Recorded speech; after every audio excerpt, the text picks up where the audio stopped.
लक्ष्मी नारायण का चमत्कार। देवीलाल नाम का एक किसान था, बहुत ही भोला भाला, और पत्नी बड़ी ही सुशील स्वभाव की और बहुत ही अच्छी थी। दोनों पति पत्नी धार्मिक विचार के थे। कोई भी कार्य करते तो लक्ष्मी नारायण का नाम लेकर ही करते। मुख से सदा नारायण नारायण ही निकलता था। एक समय की बात है, दोनों पति पत्नी अपनी कुटिया के बाहर बैठकर बातें कर रहे थे। सुनती हो रामवती, अब की बार अगर अच्छी फसल हुई तो हम अपना पक्का घर बनवाएंगे। हाँ जी, अपनी कच्ची झोपड़ी में बारिश का पानी टपकता रहता है। कम से कम घर पक्का होगा तो हम चैन से तो सो सकेंगे। अच्छा, एक काम करते हैं, हम अपने साहूकार से कुछ रुपए उधार ले लेते हैं। ठीक है कि नहीं, तुम बताओ। देखो जी, हम हैं गरीब लोग। साहूकार तो जो पैसा देगा उसका ब्याज बहुत लेगा हमसे।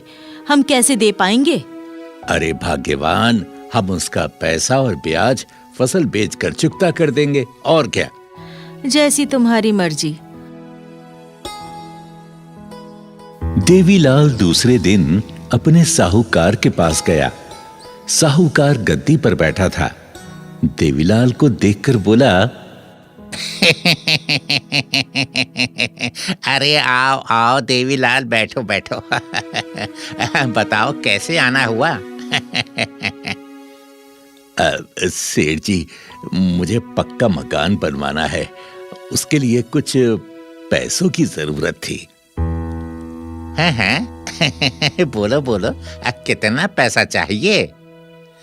बस सेठ जी, 10,000 रुपए में काम हो जाएगा। भाई देवीलाल, दे तो दूंगा, मगर 2 रुपए सैकड़ा का ब्याज देना पड़ेगा। हाँ, मुझे मंजूर है, आप बस दे दीजिए। हाँ, तो ठीक है, लेकिन ये भी तो बताओ कि लौटाओगे कब पैसे हैं? अब साहूकार जी, इसी साल फसल बेच के दे दूंगा।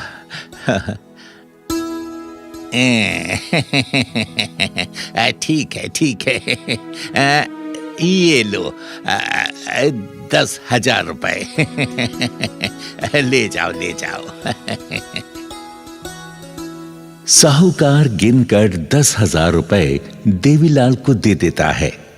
देवीलाल खुशी खुशी घर आता है। अजी, सेठ ने पैसे दिए क्या? हाँ, साहूकार ने पैसे दे दिए, पर उसने मुझे 2 रुपए सैकड़े के ब्याज पर पैसे दिए हैं। कितने दिन में लेगा वो पैसा वापस? अरे तो चिंता मत कर, लक्ष्मी नारायण की कृपा से मैं उसे इसी साल फसल बेचकर पैसे लौटा दूंगा। हाँ। हे लक्ष्मी नारायण, हमारी लाज रख लेना। लेकिन भगवान को तो कुछ और ही मंजूर था। खेतों में फसल पकने का समय आया, तभी ओलावृष्टि से उसकी पूरी फसल नष्ट हो गई। कुछ पैसा खेत की बुआई में खर्च हो गया और कुछ पैसा घर में खर्च हो गया।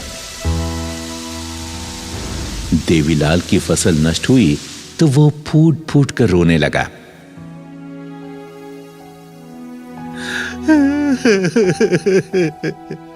हे लक्ष्मी नारायण, हे मेरे प्रभु, मैं बर्बाद हो गया, लुट गया। अब क्या होगा? मेरी सारी फसल नष्ट हो गई। अब हम कहां से साहूकार को पैसे लौटाएंगे?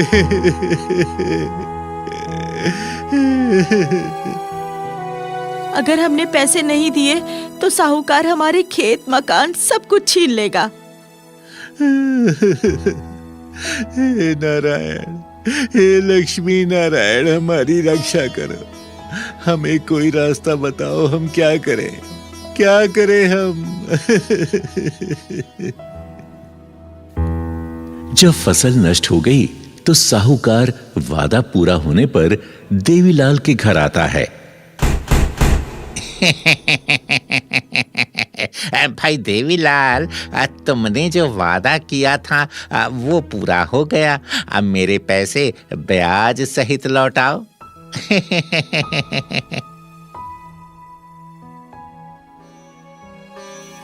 देवीलाल साहूकार के सामने बहुत गिड़गिड़ाया, पर साहूकार नहीं माना और आंखें लाल करके बोला, ना ना ना ना ना ना ना ना, ये सब नहीं चलेगा मेरे सामने। सुन लो देवीलाल, अगर तुमने 10 दिन के भीतर मेरा पैसा नहीं लौटाया तो मैं तुम्हारे खेत मकान सब कुछ छीन लूंगा। हाँ, समझ गए? सेठ जी ऐसा मत करो, ऐसा मत करो। मुझे अगली फसल तक का कोई मौका दे दो, एक और मौका दे दो। मैं आपका पाई लौटा दूंगा, पाई लौटा दूंगा। सेठ जी, हम बहुत गरीब लोग हैं। हमारा गुजर बसर इसी खेत से होता है। हम बर्बाद हो जाएंगे। हम कहाँ जाएंगे सेठ जी? हम पर दया करो। नहीं नहीं नहीं नहीं नहीं नहीं नहीं नहीं नहीं, मैं कुछ नहीं जानता। मुझे 10 दिन के भीतर पैसा चाहिए तो चाहिए। मैं अब की बार आऊंगा तो पुलिस और वकील के साथ आऊंगा। हाँ, चलता हूं मैं। साहूकार के जाने के बाद दोनों पति पत्नी भगवान विष्णु से रो रो के प्रार्थना करते हैं। हे विष्णु हरि भगवान, मैं आपका परम भक्त हूँ। मैं और मेरी पत्नी ने आपको भोग लगाए बिना कभी भोजन नहीं किया। हमने सच्चे मन से आपकी पूजा वंदना की। हमने आज तक आपसे कुछ नहीं मांगा भगवान। आज आपका भक्त बड़ी संकट में है। अगर उस साहूकार का पैसा हमने नहीं लौटाया तो वो हमारे खेत और मकान सब कुछ हमसे छीन लेगा। हे लक्ष्मी नारायण, आप तो निर्बल को बल देने वाले। हमारी रक्षा करो प्रभु, हमारी रक्षा करो। इधर देवीलाल विष्णु से प्रार्थना कर रहा था और उधर भगवान विष्णु अपनी शैया पर बैठे देवीलाल का सारा हाल सुन रहे थे। हाल सुनकर वो लक्ष्मी से कहते हैं, सुनो लक्ष्मी, हमारा भक्त संकट में हमें पुकार रहा है। हमें उसकी मदद करनी चाहिए। आदेश कीजिए स्वामी, मुझे क्या करना है? देवी, तुम तो धन धान की देवी हो, उस पर अपनी कृपा बरसाओ। लक्ष्मी मां देवीलाल की पत्नी रामवती को सपने में दर्शन देती हैं और कहती हैं, देवी सुनो, मैं तुम्हें एक उपाय बताती हूं, जरा ध्यान से सुनो। तुम अपने खेत में साग सब्जियां उगाओ, उससे तुम्हें बहुत सारे धन की प्राप्ति होगी और तुम साहूकार के कर्ज से मुक्त हो जाओगे। इतना कहकर लक्ष्मी मां अदृश्य हो गई। सुबह रामवती नींद से जागी और अपने सपने की बात अपने पति से बताई। देवीलाल फावड़ा लेकर अपने खेत पर गया और वो मिट्टी खोदने लगा। मिट्टी खोदते खोदते उसके फावड़े से कोई वस्तु टकरा गई। जब टन टन की आवाज सुनी तो देवीलाल सोचने लगा, आखिर इस जमीन में क्या है? ये मेरा फावड़ा किस चीज से टकरा रहा है? जब और खोदा तो उसे मिट्टी में एक पीतल का घड़ा दिखाई दिया। वो फौरन वहां से दौड़ा दौड़ा घर आया, पत्नी को सारी बात बताई। पति पत्नी फिर से खेत पर पहुंचे। वो देखो रामवती, वो पीतल का घड़ा दिखाई दे रहा है ना? मुझे तो डर लग रहा है। अजी, डरने की कोई बात ना है। लगता है लक्ष्मी नारायण की ही ये कृपा है। तुम फौरन इस घड़े को निकालो। लक्ष्मी नारायण का नाम लेकर। हाँ। रामलाल ने नारायण नारायण कहते हुए मिट्टी से घड़े को निकाला। जब घड़े को खोला तो पति पत्नी दंग रह गए।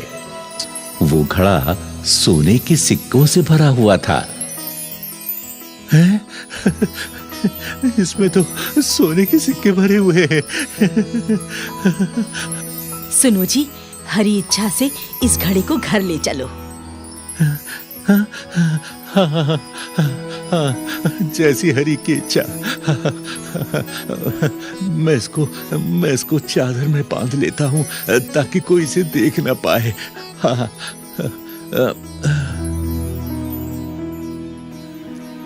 घड़े को एक चादर में बांधकर दोनों पति पत्नी उस पीतल के घड़े को घर ले आए। घर आकर दोनों विचार करने लगे। सुनो भाग्यवान, हम इतने सारे धन का क्या करेंगे? ये तो बहुत सारा धन है। हम इसमें से थोड़ा सा धन निकालकर उस साहूकार का पैसा लौटा देंगे और उसमें से बाकी धन को हम भगवान की सेवा में लगा देंगे। उन्हीं का तो दिया धन है। हाँ, तुम ठीक कहती हो रामवती। हम इस पैसे से श्री लक्ष्मी नारायण विष्णु जी का मंदिर बनवाएंगे, गरीबों को भी दान करेंगे। हाँ, ऐसे ही करेंगे। दोनों पति पत्नी अभी बात कर ही रहे थे कि तभी साहूकार दरवाजे पर खटखटाता है। रामलाल, दरवाजा खोलो। देखो हम आए हैं। हाँ। रामलाल ने दरवाजा खोला तो साहूकार अपने कुछ आदमियों को लेकर द्वार पर खड़ा हुआ था। हाँ, तो भाई रामलाल, तुम्हारा वादा खत्म हुआ, तो अब मेरा पैसा तुरंत लौटाओ। हाँ, अरे मुझे देख क्या रहे हो? लौटाओ। अरे सेठ जी, आइए और अपना पूरा पैसा लेकर जाइए। अरे सुनती हो रामवती, सेठ जी को ब्याज सहित 10 सोने के सिक्के दे दो। हैं? 10 सोने के सिक्के? ये रामलाल के पास इतने सारे पैसे कहाँ से आए हैं? अरे साहूकार 10 सोने के सिक्के की बात सुनकर हक्का बक्का रह गया। रामलाल ने कपड़े में बांधकर 10 सोने के सिक्के साहूकार को दे दिए। लीजिए सेठ जी, आपका पूरा पैसा ब्याज सहित।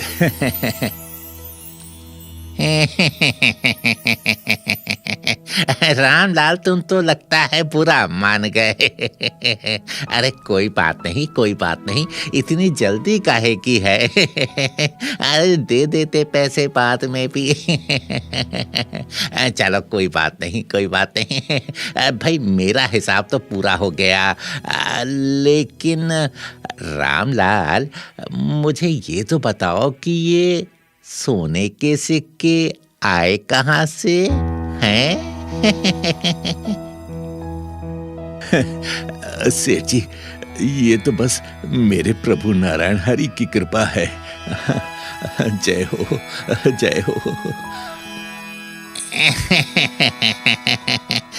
ठीक है, मैं चलता हूँ।